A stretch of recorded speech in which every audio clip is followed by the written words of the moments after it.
President Ramaphosa has been praised on social media for showing decisive leadership during the coronavirus pandemic. Many say his response to the outbreak in South Africa showed his strategy is working, and those trying to undermine him from within the party now have been pushed in a corner.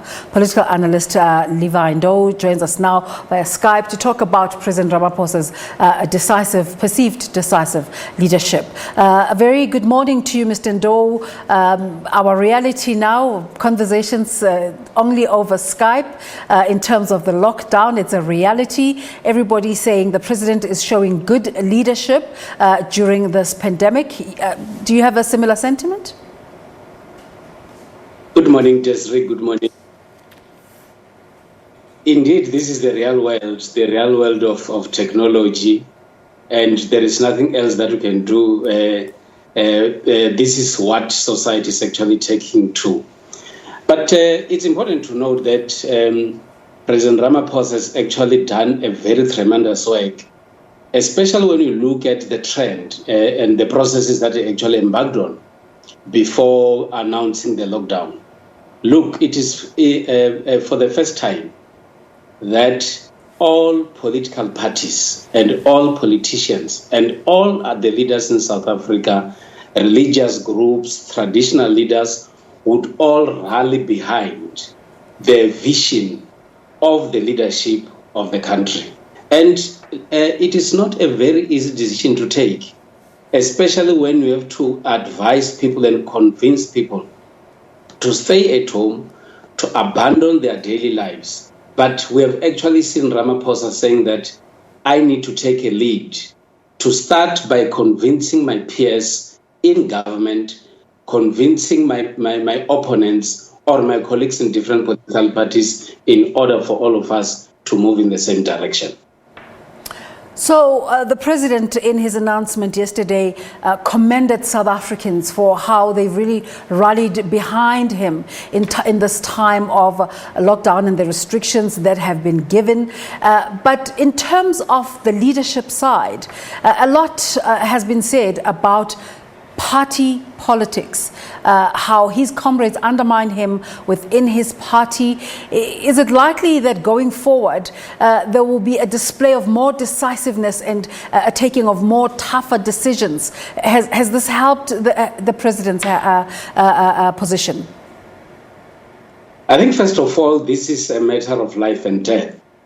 And all individuals are quite scared when they have to face death. And also when we look at what is happening in other countries, one would actually agree with me that a lot of people are dying, especially in Europe and in China, and we actually do not want to see ourselves in that situation. But also at the same time, the manner in which President Ramaphosa would actually approach issues, his style of persuasion, his style of actually trying to bring all people together, is actually his strength. And that is one thing that creates a situation where you actually find it difficult to identify weaknesses and then get a weapon to be able to attack him. And what I want to emphasize is the degree of consultation that President Ramaphosa has actually made. If you recall, in the first weeks of the coronavirus, there were some calls from other people immediately after Kenya had actually announced a lockdown. Some sectors in the South African society were starting to say that he's actually taking time to come up with measures, otherwise a lot of people are actually going to die. And if we see the measures that have been introduced by President Ramaphosa and the support that he gets from his command team, you'd actually now realize that you have got the person who is actually leading from the front, but who always tries his best to consult with the people so that they actually participate in his vision. And I think at this stage, we've actually seen one of the best characters in Ramaphosa, and that is exactly what South Africa and other countries actually need.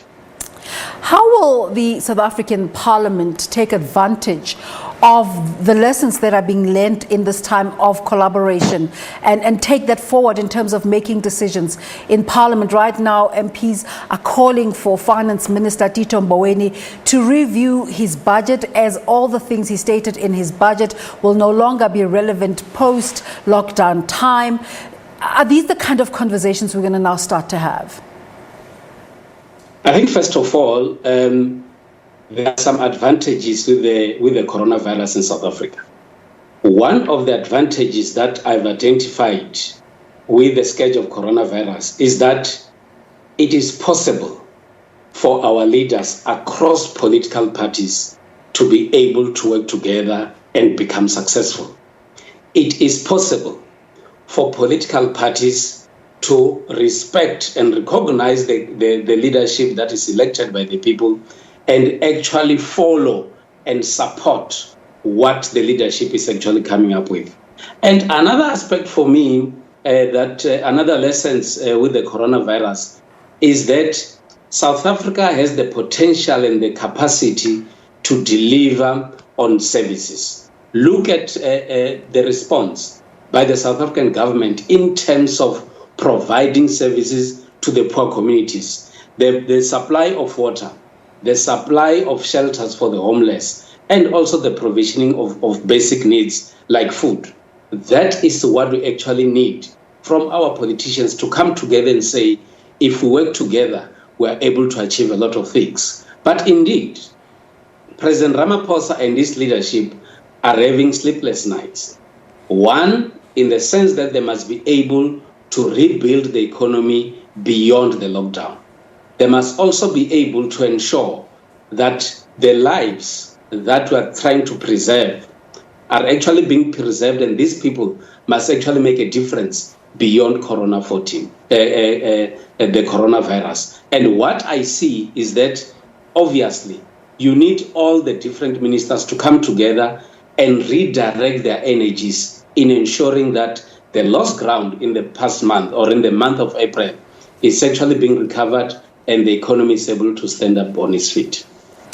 What do you think is happening to the pre-lockdown conversation about splits within the ruling party?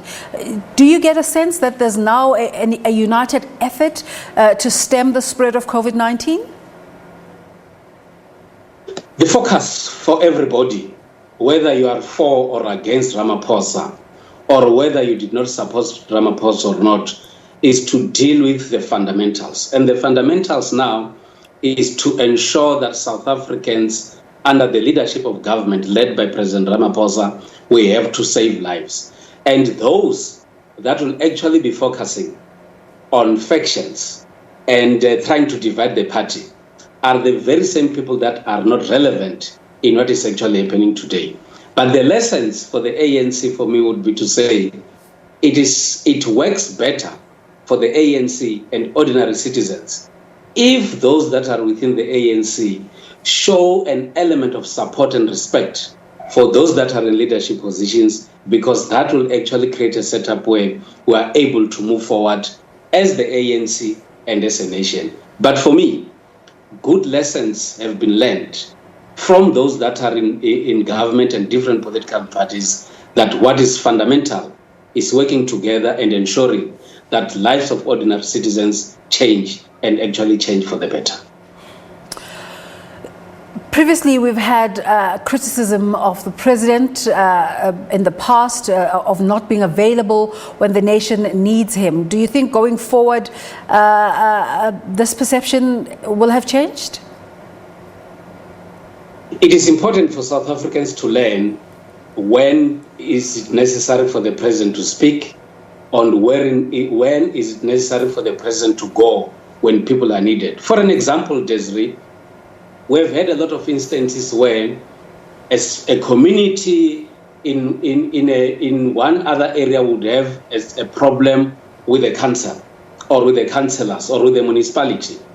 And when these people are raising their concerns, they would actually not want to address issues through their elected representatives at a local level, but they'll actually need the president to come down to deal with them. Now, we've got different levels of government in South Africa, and obviously different representatives in different areas are given responsibilities to deal with those issues. But also at the same time, there are instances where people would say, we actually need the president or we need direction from the president. And at times, you'll hear people saying that the president is actually nowhere to be found. But that is also informed by the fact that the president, in some instances, has to consult in order to make a decision. And also another area is that you have got certain individuals that are given responsibilities to perform certain tasks. And the president cannot be the person who must actually do or deal with everything, because there are certain people given these responsibilities.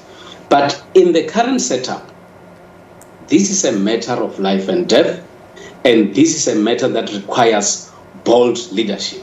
And what we've seen across the world, we're seeing presidents and prime ministers in leadership positions in ensuring that lives of the people in the different states are actually being preserved and life has to be saved. And indeed, this is the kind of leadership that South Africans expected, and indeed we need to appreciate the work that President Ramaphosa is actually doing for all of us. Levy Ndou, thank you so much for your time this morning.